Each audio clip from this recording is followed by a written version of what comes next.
आपली संस्कृती, आपले संस्कार सदा राहू दे आपल्या सोबत। भारताच्या महान ग्रंथांचे आणि काव्यांचे संपूर्ण संकलन सबस्क्राइब करा तिलक।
अश्वमेध यज्ञानंतर युधिष्ठिराला आपल्या दान धर्माचा अहंकार व्हायला लागला।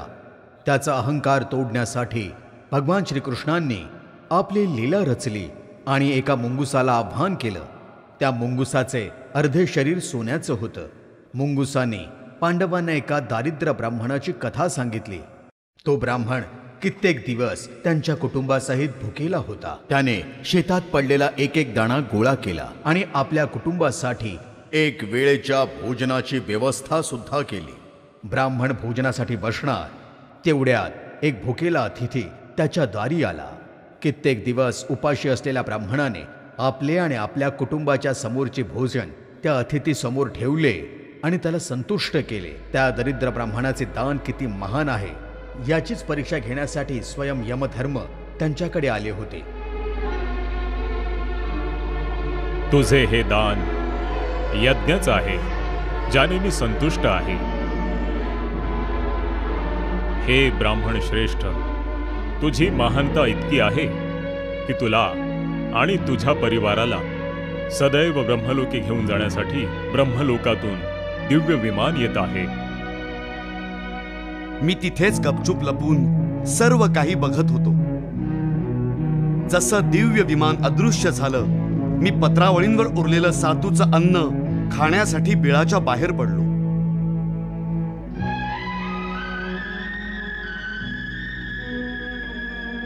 उरलेलं सातूचं अन्न खाताच माझं अर्ध शरीर सोन्याचं झालं। तेव्हापासून मी त्या ब्राह्मणासारख्या दानवीराच्या शोधात आहे, परंतु मला आजवर नाही मिळाला। तुमचं नाव तर खूप मोठं आहे। जेव्हा मी तुमचं नाव ऐकलं की युधिष्ठिर यज्ञ करतायत, तेव्हा मला वाटलं की माझं शरीर पूर्णपणे सोन्याचं होऊन जाईल। परंतु दुःखाची गोष्ट ही आहे की तुम्हाला सुद्धा अहंकार आहे। तुम्ही सुद्धा हा यज्ञ अहंकाराने करतायत, तुम्ही दिखावा करतायत। इथे सुद्धा मी माझं शरीर पूर्णपणे सोन्याचं बनवू शकलो नाही आणि म्हणूनच मी हे सांगतोय की तुमचा हा महान यज्ञ हा महान नाहीये.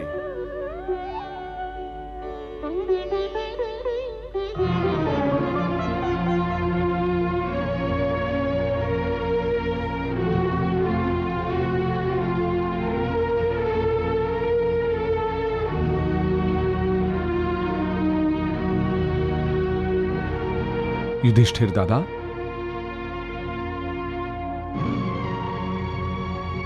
केशवा,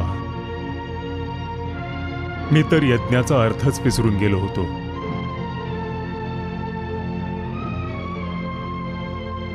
मी हे विसरलो होतो की यज्ञ हे भक्तीचंच एक रूप असतं. मी हे विसरलो की यज्ञ करणे म्हणजेच ईश्वराची भक्ती करणे. मी हे सुद्धा विसरलो होतो की आपल्याला ईश्वर प्राप्त करायचा असला तर तपस्या करावी लागते. मला माझ्या अहंकारात हे सुद्धा लक्षात राहिलं नाही की भक्तीमध्ये समर्पणाची भावना असते. केशवा, यज्ञात काम, क्रोध, मत्सर, अहंकार ह्या विकारांची आहुती दिली जाते, त्याचं हवन केलं जातं.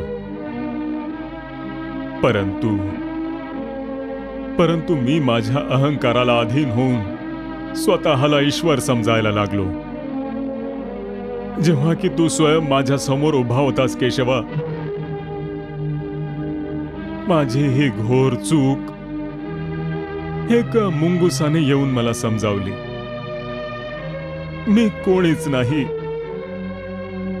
आणि माझा अहंकार मिथ्या आहे. धर्मराज, त्या मुंगुसाला भगवान श्रीकृष्णांनी तुझ्या मार्गदर्शनासाठी पाठवलं होतं. तुझा अहंकार दूर करावा अशी मीच त्यांना विनंती केली होती. खूप बरं झालं पितामह. तुमचा पुत्र मार्गावरून घसरल्यावर तुम्ही त्याचे कान ओढून त्याला परत आणलं. आता मी भानावर आलो आहे. परंतु पितामह, मला हे समजत नाहीये की माझ्याकडून इतकी भयंकर मोठी चूक कशी काय झाली. हे केशवा, मला क्षमा कर, मला क्षमा कर केशवा. युधिष्ठिर दादा, आपल्या चुकीची तत्काळ जाणीव होणं हीच पश्चात्तापाची सुरुवात आहे. अहंकारासारख्या भयंकर शत्रूपासून तुम्हाला वाचवणं हे माझं कर्तव्य होतं. हे कृष्णा, तुझी कृपा दृष्टी आमच्यावर कायम असू दे.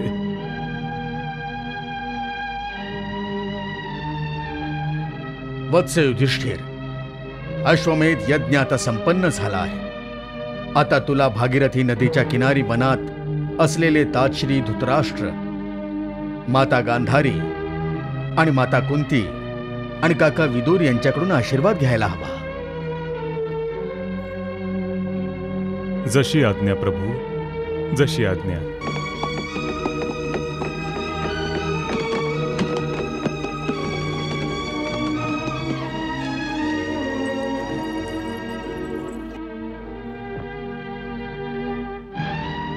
चला, या या.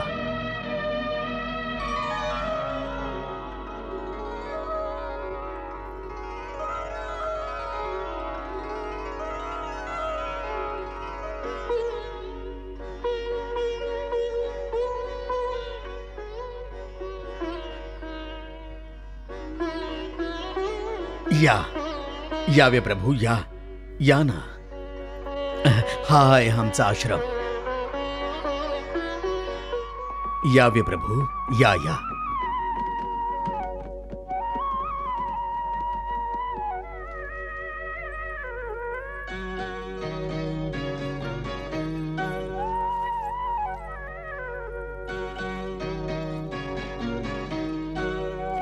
भगवान वेद व्यास जी, माता कुंती, माता गांधारी कुठे दिसत नाहीत. हो, आम्ही व्याकुळतेने त्यांच्या दर्शनाची वाट बघतोय. हो, त्यांना एकदा बघितलं कीच आमची व्याकुळता शांत होईल. कदाचित त्यांना बघून तुम्हा सर्वांचं मन अजूनच अशांत होईल. परंतु का भगवान?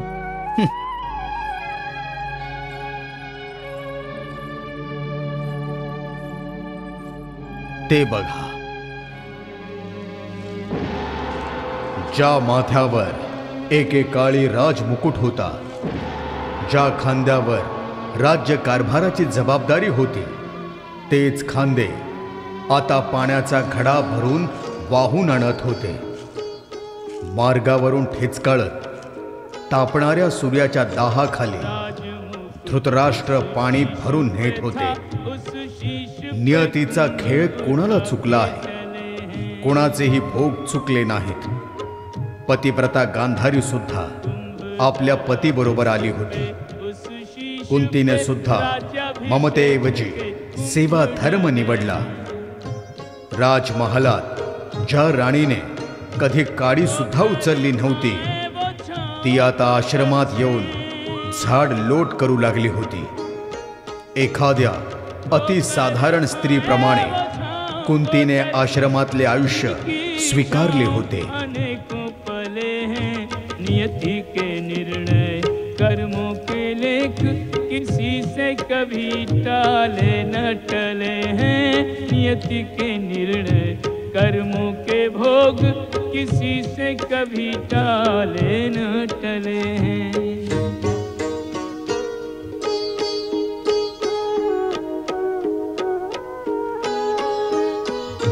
पतिव्रत धर्म निभाने को धृतराष्ट्र के संग आई गांधारी.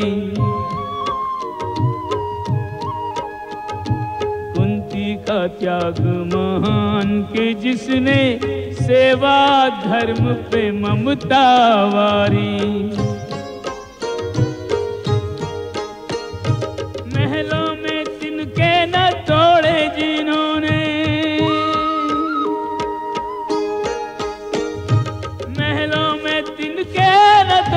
जिन्होंने वो कुटिया बुहारे. अचरज भारी शोभना मन में यूं रहे वन में जैसे अति साधारण नारी. शोभना मन में यूं रहे वन में जैसे अति साधारण नारी. तातश्री,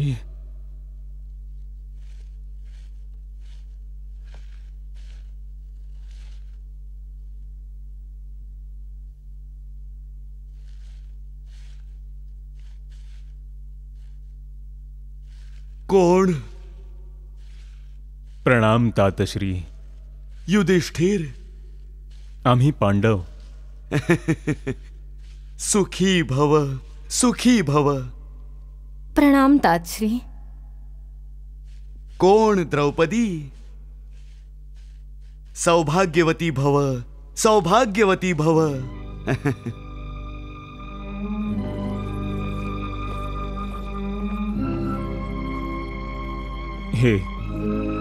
हे मी काय बघतोय तातश्री? ज्यांच्या सेवेत दिवस रात्र सेवक आणि दासी होते,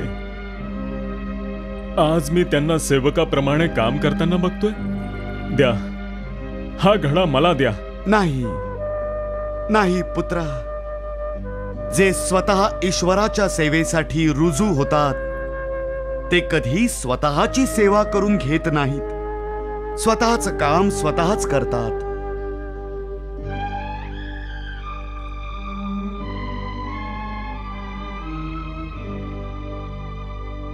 प्रणाम भगवन. प्रणाम मधुसूदन.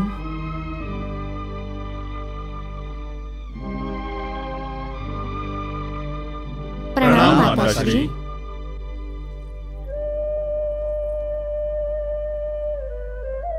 ताई, भगवन वेदव्यास मधुसूदन आणि पांडवांना घेऊन आले. हो का? हे दृश्य बघण्यासाठी कर्णाने आम्हाला जीवनदान दिलं होतं का?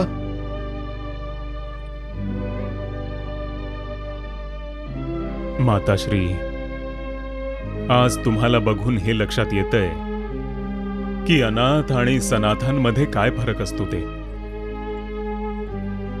हे तात, हे मातांनो, ज्यांना आपल्या मातापिताच्या छत्रछायेखाली राहण्याचं सौभाग्य प्राप्त होतं, आम्ही तर दुर्दैवी आहोत माताश्री, आम्ही तर दुर्दैवी आहोत. आम्ही आता हस्तिनापुरात जाणार नाही. इथेच राहून तुमची सेवा करू आम्ही. मधुसूदना, तू समजाव ह्यांना. तातश्री तिथे असताना मी काय आणि कसं समजावू? पुत्रांनो, आम्ही सांसारिक मोहापासून सुटका प्राप्त करण्यासाठी इथे आलो आहोत.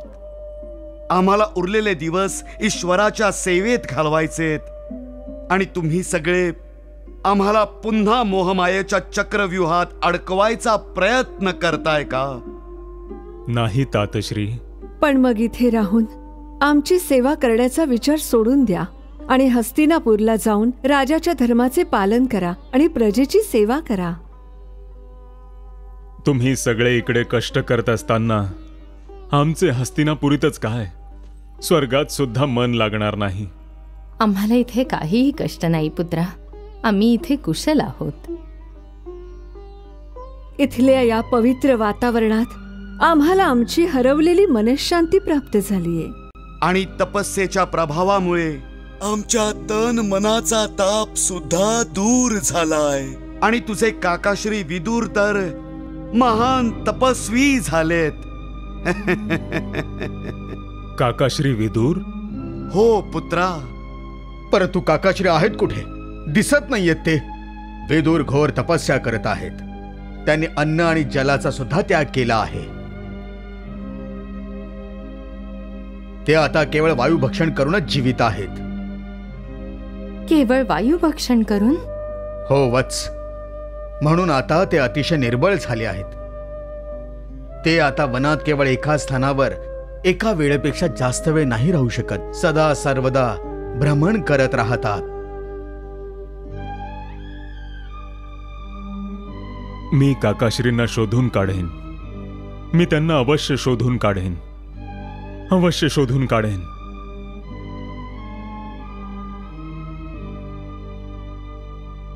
काकाश्री!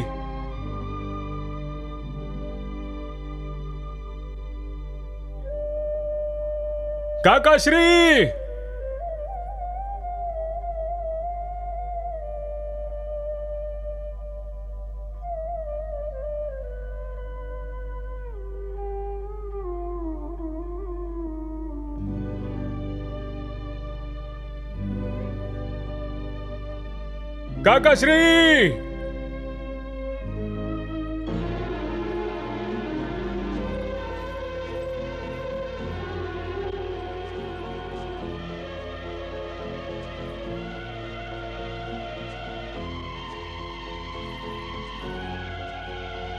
काकाश्री!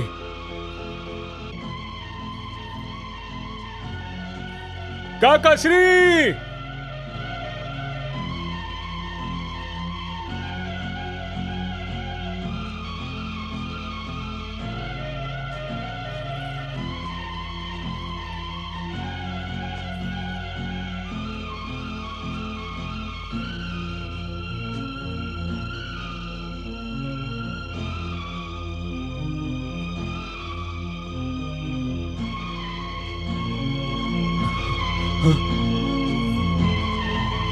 काकाश्री!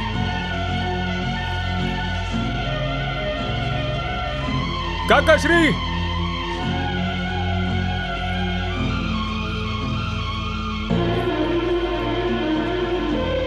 काकाश्री! काकाश्री!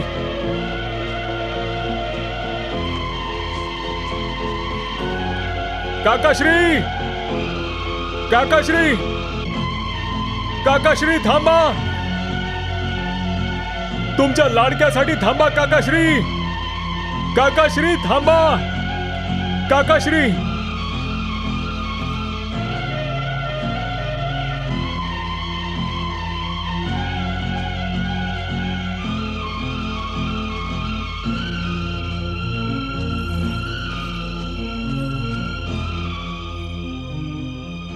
प्रणाम तातश्री.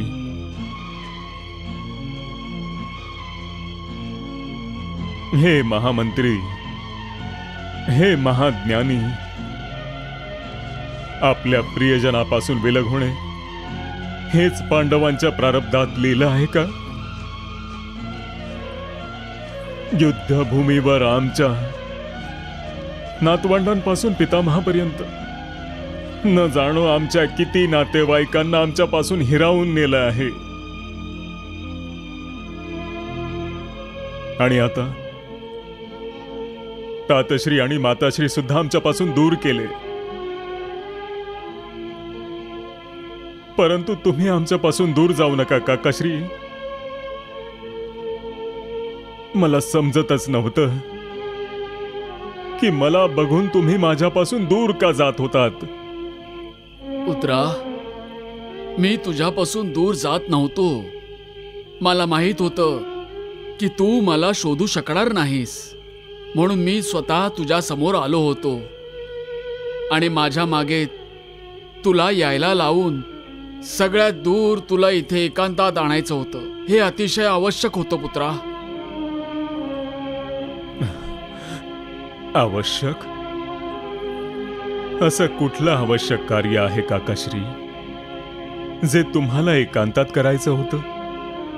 पुत्रा, मला माझ्या शरीराचा त्याग करायचा आहे. नाही काकाश्री, नाही. हो पुत्र. परंतु काकाश्री, तुमची चतुराई आणि तुमच्या बुद्धीविना मी राज्य शासन कसं चालवू शकेन? मला तुमची आवश्यकता आहे काकाश्री. तुमची बुद्धी आणि तुमच्या चतुराईची आवश्यकता आहे. पुत्रा, माझं या जगातलं कार्य पूर्ण झालं आहे. मला माझ्या शरीराचा त्याग करावाच लागेल. नाही काकाश्री, नाही. पुत्रा, निराश नको होऊस.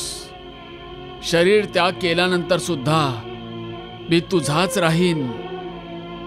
आपण दोघे एकच आहोत वत्सा.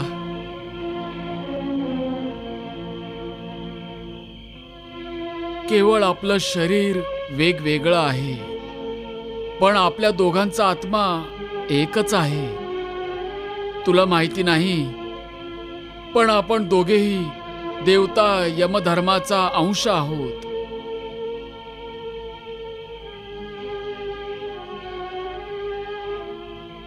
मृत्यूलोकात सर्व काही नाशवंत आहे. आपलं हे शरीर सुद्धा नाशवंत आहे. वत्स युधिष्ठिर, म्हणूनच मी या शरीराचा त्याग करतो आहे. नाही काकाश्री. आणि माझा आत्मा तुझ्या आत्म्यात सामावून मी एकरूप करत आहे.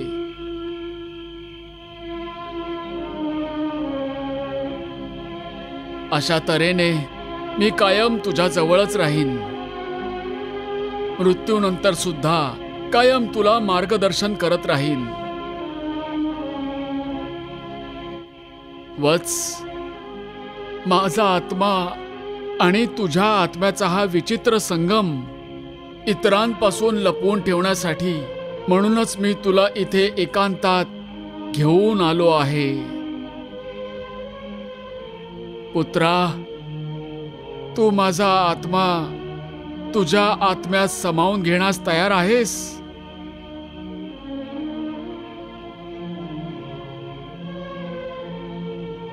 भय, मनातून भय काढून टाक आणि माझ्या नेत्रांमध्ये निरंतर बघत राहा. तुझ्या पापण्या सुद्धा हलवू नकोस. समजलंस ना तू? हो काकाश्री. तर मग बघ माझ्या डोळ्यांमध्ये डोळे घालून बघत राहा पुत्रा. बघ माझ्या डोळ्यांमध्ये.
काकाश्री, काकाश्री, काकाश्री,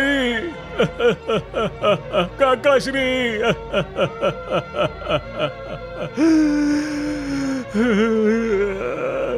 नाही काकाश्री, नाही. मला सांग, विदुराने प्राणांचा त्याग केलाय का? हो तातश्री, त्यांनी आपल्या शरीराचा त्याग केला.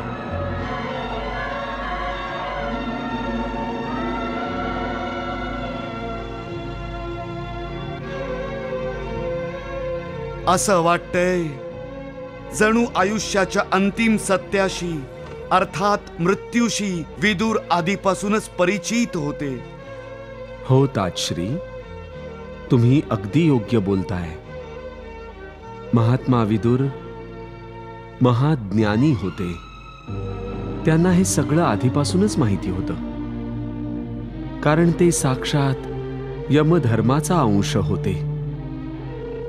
कुरुक्षेत्रामध्ये होणाऱ्या महाभयंकर युद्धाचा परिणाम सुद्धा त्यांना माहीत होता.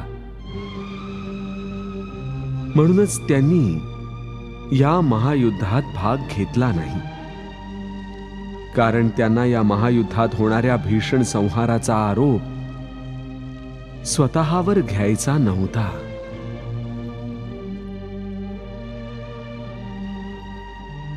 हे मधुसूदन, कौरव आणि पांडवांच्या या भीषण संहाराचे उत्तरदायित्व माझ्यावर आहे. हाच विचार करून मी या पवित्र आश्रमात शांतपणे निद्रा घेऊ शकत नाही. रात्रभर मी जागाच असतो. कदाचित मी जर का विदुराप्रमाणे यापूर्वीच या युद्धाचे परिणाम आणि माझी होणारी दशा बघू शकलो असतो, तर मी या महायुद्धाला आधीच थांबवलं असतं. कुणास ठाऊक परलोकात माझे पुत्र काय अवस्थेत असतील.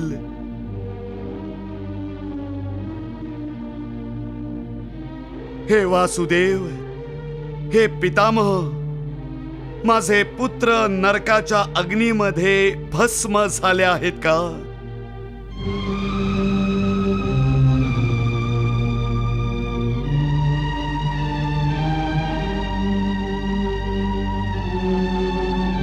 हे देवकी नंदन, जर का माझे पुत्र नरकाचे रहिवासी झाले असतील तर त्यांचा महाअपराधी मी आहे. हे महायुद्ध माझ्याच मुळे झालं होतं. मीच त्यांना प्रोत्साहन दिलं होतं.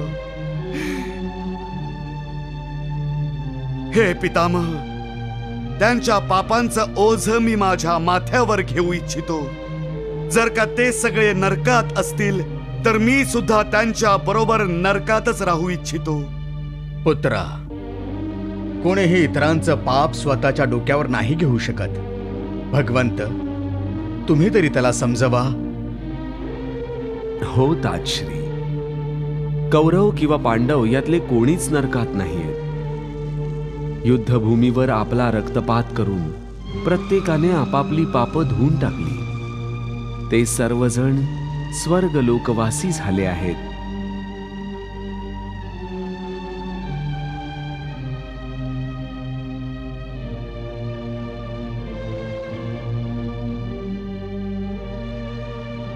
हो पुत्र धृतराष्ट्र, तुझे पुत्र, नातवंड, जावई आणि तुझे नातेवाईक ह्या सगळ्यांना स्वर्गलोकाची प्राप्ती झालीये.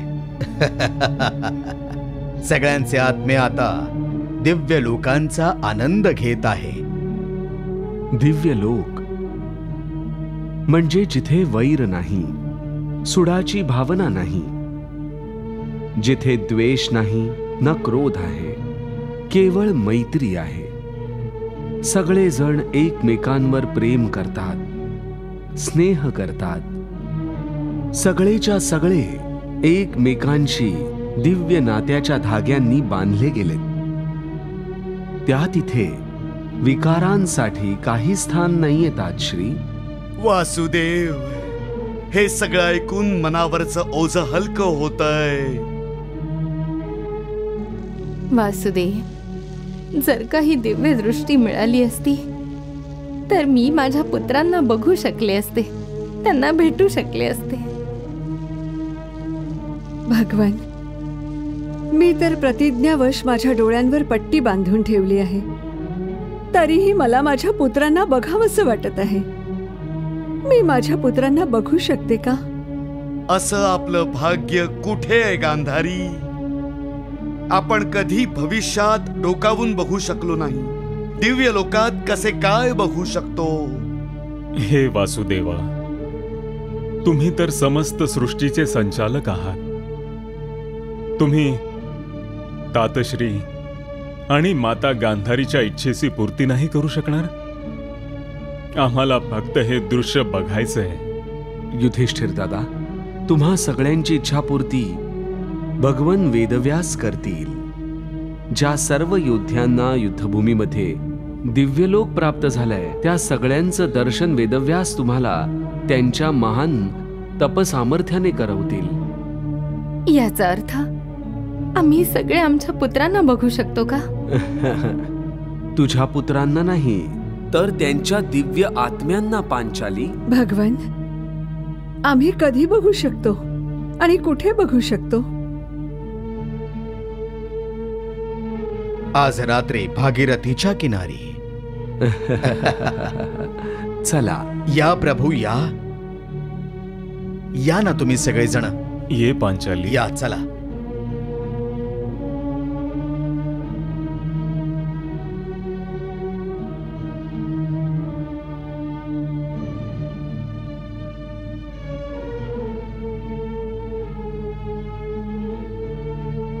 कृष्णा. हो माताश्री. आम्ही खरंच आमच्या पुत्रांच्या आत्म्यांचं दर्शन घेऊ शकू का? हो माताश्री. परंतु आम्ही तर अभागी आहोत वासुदेव. मी आणि गांधारी त्यांना कसे काय बघू शकतो? मी तुम्हा दोघांची व्याकुळता समजू शकतो. धीर धरा. दिव्य आत्म्यांना बघण्यासाठी केवळ नेत्र पुरेसे नाहीयेत, तरीही तुम्ही दोघे हे दिव्य दृश्य बघू शकाल.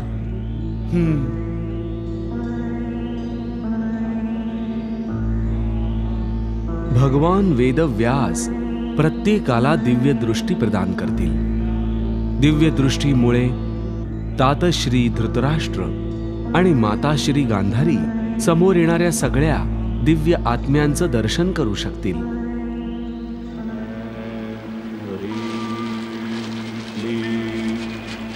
चामुंडाय विच्चे नमः. ॐ ऐं ह्रीं क्लीं चामुंडाय विच्चे नमः. ॐ ऐं ह्रीं क्लीं चामुंडाय.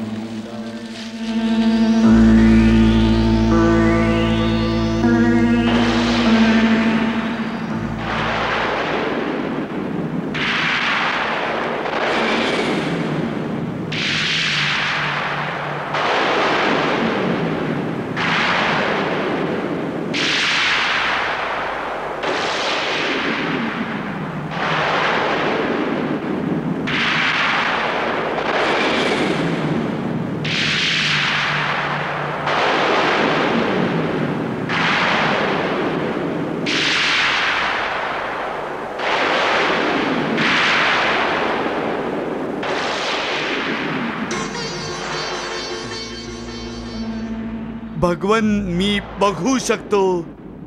मी बघू शकतो भगवन. मी बघू शकतो.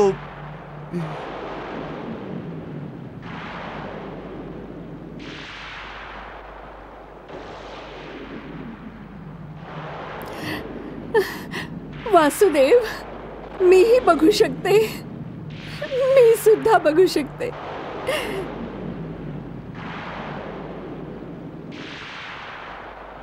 पितामह, आम्हाला दिव्य दृष्टी प्रदान केली आहे, परंतु त्यांच्या आत्म्याचं दर्शन कधी होईल? पुत्रा, थोड्याच वेळात त्यांना त्यांच्या आगमनाचे संकेत सुद्धा मिळतील.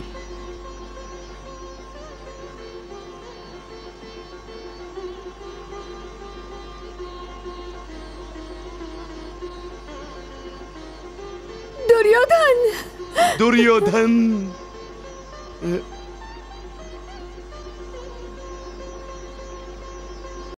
सगळ्यांना अद्भुत दृश्य बघायला मिळालं. दिव्य लोकात ना काही वैर होतं, ना कष्ट, ना क्लेश. सगळेच जण प्रेमाच्या सरोवरात न्हाऊन निघतात. ज्या अभिमन्यूला चक्रव्यूहात बंदी बनवून त्याचे प्राण घेतले होते, त्याच अभिमन्यूच्या गळ्यात बाहू घालून कौरवांचे आत्मे स्नेहपूर्वक उभे होते. ईर्ष्या, शत्रुत्व हे सगळे रोग या देहाचे असतात. पण देह समाप्त झाल्यावर हे सर्व विकार सुद्धा संपून जातात. परलोकात जाऊन सगळे जीव एकमेकांचे होतात.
भगवन,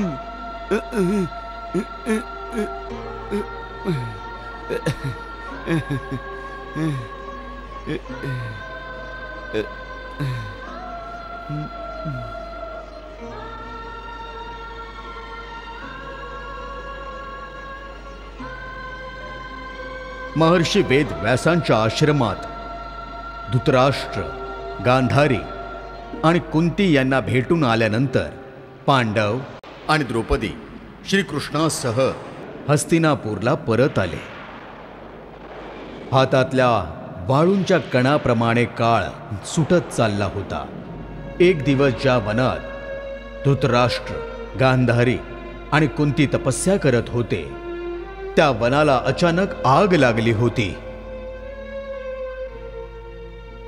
तेव्हा तिघांनी मृत्यूचे स्वागत करण्याची सिद्धता केली. तिघे समाधी लावून बसले आणि मृत्यूने अग्नीचं रूप धारण करून त्यांच्यावर आक्रमण केलं. नाही. धृतराष्ट्र, गांधारी आणि कुंती यांचा अशा प्रकारे देहांत झाल्यामुळे पांडव आणि द्रौपदी शोकाकुल झाले. श्रीकृष्णाने शोकग्रस्त पांडवांना दिलासा दिला, त्यांना धीर दिला. जेव्हा पांडव शांत होऊन राज्य कारभाराकडे परत वळाले, तेव्हा श्रीकृष्णाने द्वारकेला परत जाण्याची इच्छा व्यक्त केली. युधिष्ठिर दादा, आता मला वेळ न दवडता द्वारकेस परत जावं लागेल. केशवा, अशी काय शीघ्रता आहे? असंच काहीतरी झालं आहे. द्वारकेवर संकटाचे काळे ढग दाटायला लागले आहेत. संकटाचे काळे ढग? हो पार्था. असं कुठलं संकट आलं आहे कृष्णा, ज्यामुळे संकट मोचन सुद्धा चिंतित आहे? त्या संकटाचं नाव आहे असुरराज वज्रनाभ. वज्रनाभ? हो नकुल, असुरराज वज्रनाभ, वज्रपूर नगरीचा राजा, महाशक्तिशाली परंतु तितकाच दुराचारी आणि अधर्मी सुद्धा येतो आणि मला मारायला त्याने द्वारकेवर आक्रमण करण्याचा संकल्प केलेला आहे. परंतु केशवा, द्वारकेच्या सुरक्षेसाठी बलराम आणि प्रद्युम्न समर्थ आहे. मला माहितीये दादा, पण मला चिंता केवळ द्वारकेची नाहीये. मला काळजी याची सुद्धा आहे की महर्षी भृगुनंद उत्तंक माझी वाट बघत मरुभूमीमध्ये आहेत. मला त्यांना सुद्धा भेटायला जायचं आहे. महर्षी उत्तंक हे कोण आहेत? तुला ते माहित नाहीत. महर्षी उत्तंकांनी इतकं प्रचंड तपोबल मिळवलं आहे की ते त्यांच्या क्रोधाने एका क्षणात हे संपूर्ण ब्रह्मांड जाळून भस्म करू शकतात. म्हणून ब्रह्मांडाला त्यांच्या क्रोधापासून वाचवायला माझं त्यांना जाऊन भेटणं आवश्यक झालेलं आहे. युधिष्ठिर दादा, मला द्वारकेला जाण्यास अनुमती द्या.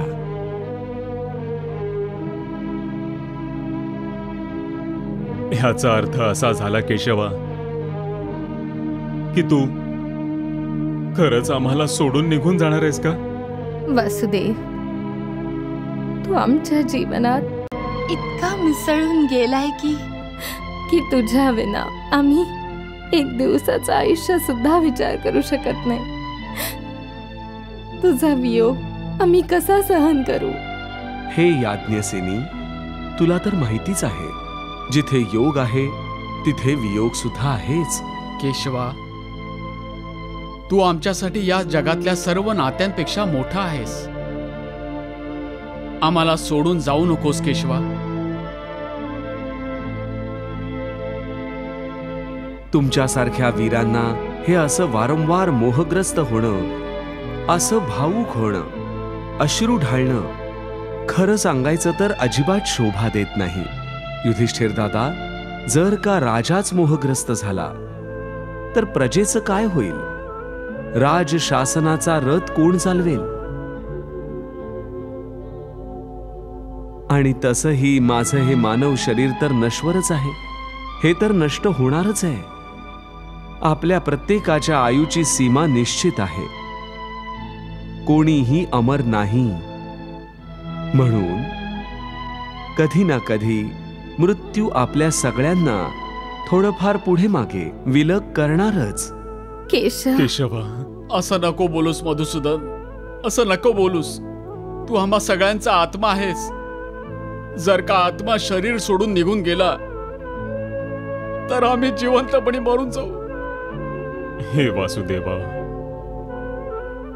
तू आम्हाला सोडून नको जाऊस. नको सोडून जाऊस वासुदेवा.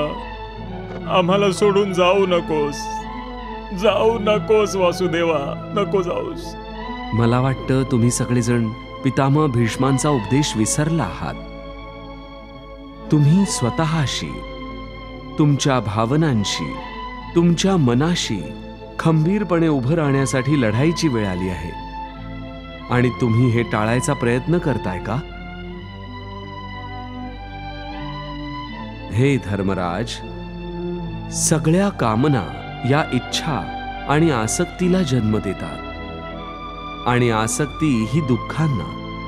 म्हणून ज्ञानी आणि विद्वान हे कामनांना दुःखांचं समस्त कारण मानून त्यांचा त्याग करतात. युधिष्ठिर दादा, तुम्ही सुद्धा तुमच्या कामनांचा त्याग करा. अशा प्रकारे तुम्ही आसक्ती रहित व्हाल आणि तुमच्या मनातून हे माझं आहे आणि हे माझं नाहीये अशा प्रकारच्या द्वंद्वाचा अंत होईल. आणि तुमची दृष्टी तुमचा धर्म आणि कर्तव्यावर केंद्रित राहील. तुम्हाला याची जाणीव होईल की कामनांचा निचरा करणं हाच धर्म आहे, मोक्षाचं मूळ आहे. तुम्ही जेव्हा स्वतःच्या मनावर ताबा ठेवाल तेव्हा माझ्यापासून विलग होण्याचा विचार तुम्हाला व्यथित करणार नाही. हो केशवा, तू सत्य बोललास, सत्य बोललास. पण मला वाटतं दादा, मला अजूनही जाण्याची अनुमती तू दिली नाहीयेस. तू माझी परीक्षा घेत आहेस. माझ्या अस्तित्वामध्ये जे युद्ध चालले आहे तू मला त्यात विजयी बघू इच्छितोस? ठीक आहे मधुसूदन, मी तुला जाण्याची अनुमती देतो आहे, अनुमती देत आहे केशवा. परंतु मी तुला असं नाही जाऊ देणार. आम्ही तुला संपूर्ण आदर, सत्कार आणि सन्मानासकट निरोप देऊ कृष्णा, सन्मानाने. कृष्णा